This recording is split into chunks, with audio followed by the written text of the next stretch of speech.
Centre में pleat देने के लिए सारे फैब्रिक को हमने सेट किया बीच में। इतने एरिया में आपकी प्लीट आनी चाहिए। इवन डिस्ट्रीब्यूशन के साथ सेट कर दिया। मैं इसको पिन लगा रही हूँ। देन लाइनिंग वाला फैब्रिक हम इसके ऊपर रखेंगे। ठीक है, लाइनिंग वाले फैब्रिक में ऑलरेडी हमने नेक लाइन ले रखी है, बोट नेक है, और पिनिंग कर लेंगे।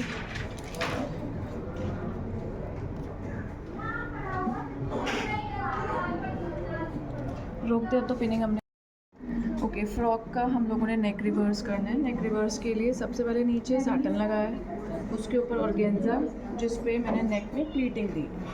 देन उसके ऊपर लास्ट लेयर आपकी लाइनिंग की आ जाएगी। नेक और आर्म होल बोथ साइड हम लोग स्टिचिंग करेंगे। नेक को पहले स्टिच कर लेंगे, आर्म होल को अलग से स्टिच करेंगे। ठीक है, पहले इसको पिन से बिठा लो।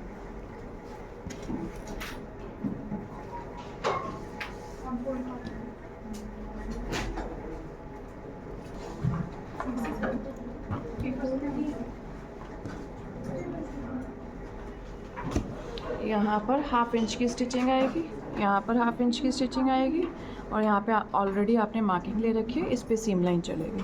क्लियर? इतना करके लो। उसके बाद हमने इसका नेक और आर्म होल काटना है, तो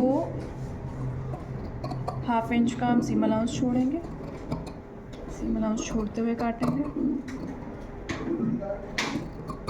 ओके, स्टूडेंट्स हर बार गलती पता है क्या कर जाते हैं, नॉच बहुत पास में काट लेते हैं। इतना हमें इतना नॉच नहीं काटना होता, इतना तो दूर रखो, हमें सिर्फ शेप देनी है, इसलिए हम नॉच ले रहे हैं। जहाँ जहाँ मेरा कर्व लाइन आ रहा है वहाँ वहाँ आपने नॉच लेना है। सेम वे मैं इसमें आर्म होल पे भी ले रही हूँ।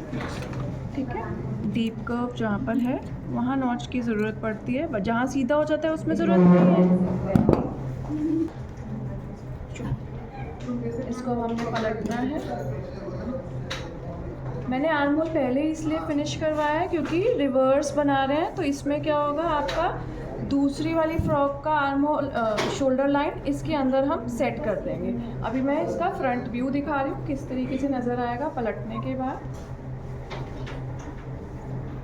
ओह वाह, तो ये हमारा फ्रंट व्यू का। इसमें आर्म होल अभी निकलेंगे, राइट? ओके, फ्रंट और बैक दोनों रेडी हो गए। सो इसको आमने सामने रखेंगे। ठीक है, अब क्वेश्चन ये है कि हमारा शोल्डर कैसे स्टिच हो। अगर मैं इसको ऐसे जोड़ती हूँ तो ये शोल्डर बाहर नज़र आएगा, सीम अलाउंसेस नज़र आएंगे और ये चुभेंगे, और जो दिखने में भी अच्छे नहीं लगते। अब मुझे क्या करना है, इस शोल्डर को इसके अंदर फिक्स करना है, राइट? इसको जब मुझे इसके अंदर फिक्स करना है तो लाइनिंग वाले पोर्शन में मैंने अपनी फिंगर डाली, राइट, इस तरीके से, और इस पोर्शन को इसमें अंदर घुसाएंगे, ओवरलैप कर देंगे।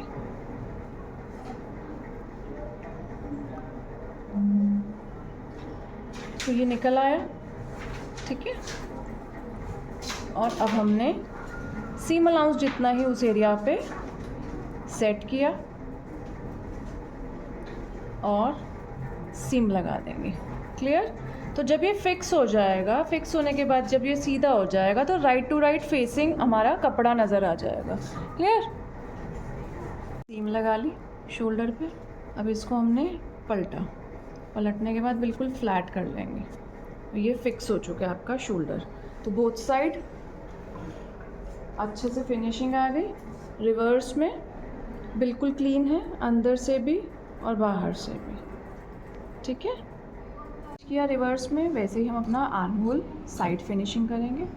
ठीक है, ये वाला पोर्शन सारा दूसरे बैक एरिया में लगा देंगे, मैच करेंगे और ये ओवरलैप कर देंगे। ओवरलैपिंग के बाद हमारे पास 6 लेयर्स हो गई। ये आपको सिर्फ 1 इंच तक की स्टिच करनी है। ठीक है, फिर हम सारे पीसेस को सेपरेट करेंगे। 1 इंच तक की स्टिच करोगी तो आर्म होल के नीचे जो बल्कि इफ़ेक्ट होता है वो नज़र नहीं आएगा। देन सेपरेट करके आपकी साटन अलग हो जाएगी। जब हम इसको सिल लेंगे, सपोज़ मैंने इसको सिल लिया, सिलने के बाद ये सारे पीस मैं सेपरेट कर दूँगी सो दैट जो इसका लुक है ऑर्गेन्जा का अलग से नज़र आए, फ्लो नज़र आए। ठीक है, इतना स्टिच। जैसे हमने शोल्डर रिवर्स किया था फिनिश, वैसे ही हम अपना साइड भी इसी तरीके से फिनिश करेंगे। तो इससे क्या होगा, अंदर बिल्कुल क्लीन पोर्शन आ जाएगा, कोई भी रॉ एज हमारा यहाँ पर नज़र नहीं आएगा अंदर की साइड। ठीक है, सो उसके लिए क्या करना है, आपने एक लेयर ऊपर डालनी है। ये सबसे पहले नीचे की लेयर ले लेते हैं हम लोग, तीनों लेयर यहाँ पे रखी और फ्रंट एरिया की लेयर को हमने ओवरलैप कर दिया, जिसमें ऑर्गेन्जा साटन हमने पकड़ा।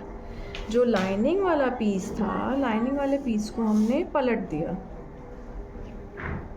इसके ऊपर। क्लियर? तो अब हमारे पास 6 की 6 लेयर हो गई।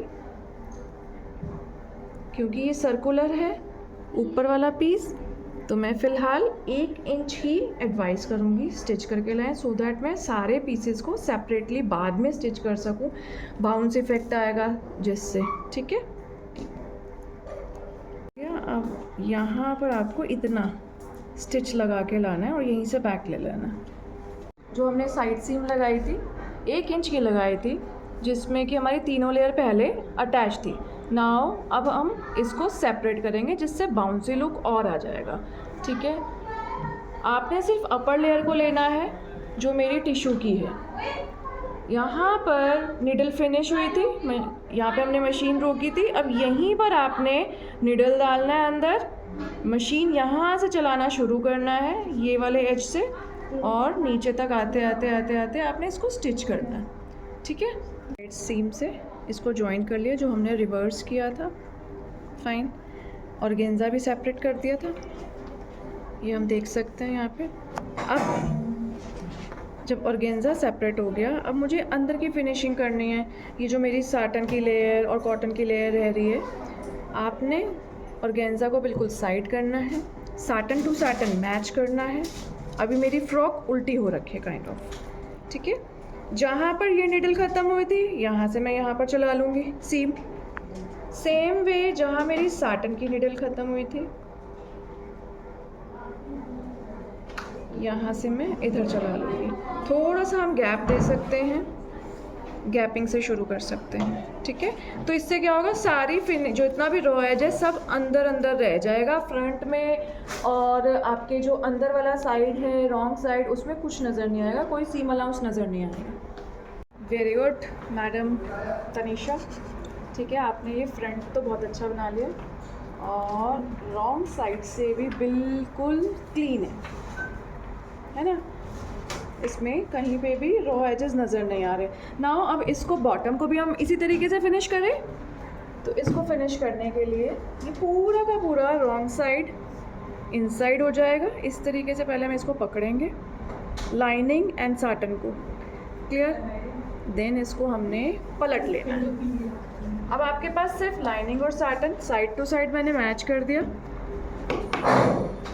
ठीक, और यहाँ पे हम 1/2 इंच पे सीम चलाते जाएंगे पूरे सर्कुलर पे, जितना भी मेरा राउंड बॉटम आ रहा है। ठीक है, और साइड में इतना सा स्पेस छोड़ेंगे जिससे कि वो सीधी हो सके। क्लियर? पूरा गोल ना स्टिच करते हुए एंड में हम इतना स्पेस छोड़ेंगे जहाँ से मैं इसको सीधा कर सकती हूँ। तो शुरू करें। तो ये फ्रॉक का पूरा बॉटम रेडी हो गया। ठीक है, रिवर्स में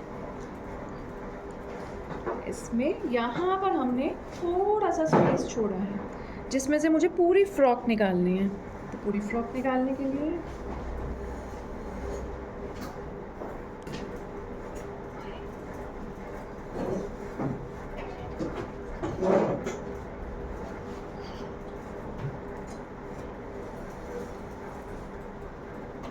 आई होप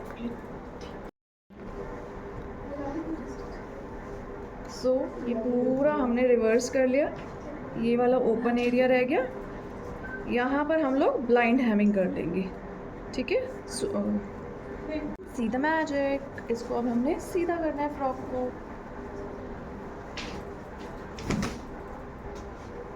देखो कितनी नीट फिनिश है। नेक अंदर से पूरी फ्रॉक आप अंदर से देख सकते हो, कहीं पर भी सीम अलाउंस नहीं है, not even at the bottom. ये सब फिनिश है। See this area।